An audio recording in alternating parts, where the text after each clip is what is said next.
Hello everyone, welcome back to Guide to Everything.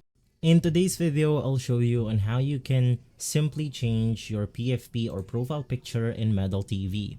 So if you navigate through the application, unfortunately, there's no way for you to change your profile picture. You can only do this from the website itself. So you want to head over to Medal TV, and from here you then want to log in your account.